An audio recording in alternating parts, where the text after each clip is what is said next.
भोलेनाथ का भोलापन कभी कभी संसार के लिए बड़ी समस्या खड़ी कर देता है।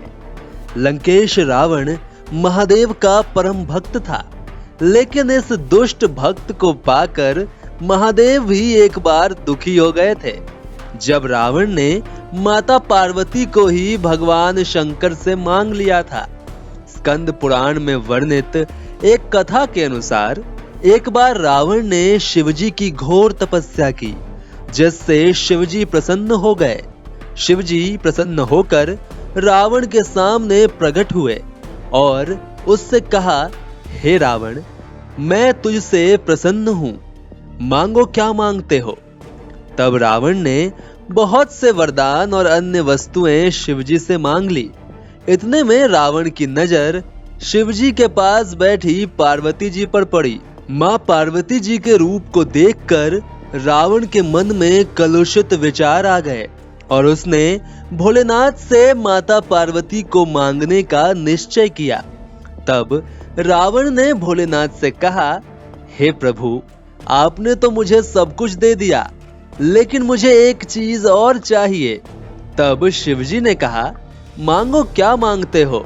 शिवजी के वचन सुनकर रावण ने कहा, हे प्रभु, हे भोलेनाथ, मुझे पार्वती जी चाहिए। शिवजी तो ठहरे भोले भंडारी, वो अपने परम भक्त की मांग को अस्वीकार कैसे कर सकते थे। भगवान शिव तो भोलेनाथ हैं और भक्तों से प्रसन्न होकर कोई भी वरदान दे देते हैं। रावण के वरदान में पार्वती जी के मांगने के बाद महादेव ने कुछ नहीं सोचा और अपनी सबसे प्रिय पार्वती जी को भोलेनाथ ने रावण को दे दिया।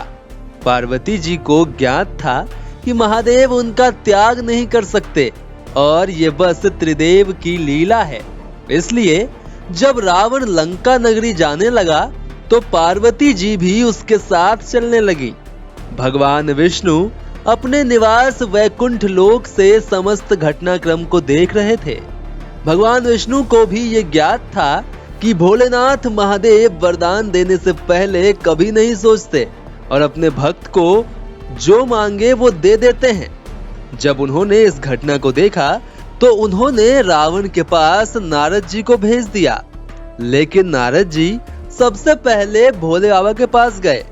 जब रावण पार्वती जी को लेकर चल पड़ा तब शिवजी अपने इस भोलेपन से परेशान हो गए और मन ही मन सोचने लगे कि अरे ये क्या हो गया। इतने में नारद जी आए और शिवजी की परेशानी को देखकर सब समझ गए। इसके बाद नारद जी चल दिए रावण के पास। थोड़ी दूर जाने पर नारद जी ने रावण को कहा, हे रावण, इन्हें कहाँ ले जा रहे हो। तब रावण ने उत्तर दिया, हे नारद जी, मैंने इन्हें भोलेनाथ से वरदान के रूप में मांग लिया है। ये सुनकर नारद जी ने कहा, ये पार्वती जी नहीं हैं, ये तो उनकी प्रतिछाया है। पार्वती जी तो पहले ही भोलेनाथ ने मय दानव के पास पाताल में छिपा दिया था। यदि तुम्हें असली पार्वती चाहिए तो पाताल जाओ। इतना सुनते ही रावण पार्वती जी को वहीं छोड़कर पाताल की ओर चल पड़ा। पाताल में जाकर वो पार्वती जी को इधर उधर ढूंढने लगा। तभी सामने से उसे एक अत्यंत सुंदर स्त्री आती हुई दिखाई दी। रावण ने उस स्त्री से पूछा, हे सुंदरी, तुम कौन हो, अपना परिचय दो।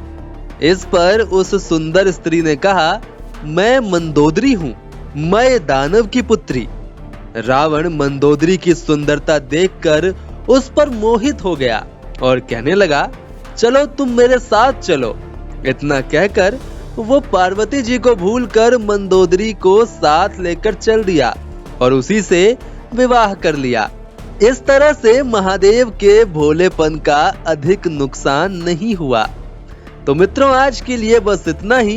कैसी लगी आपको ये अद्भुत जानकारी, हमें कमेंट बॉक्स में अवश्य बताएं। साथ ही कमेंट बॉक्स में हर हर महादेव लिखना बिल्कुल मत भूलिएगा।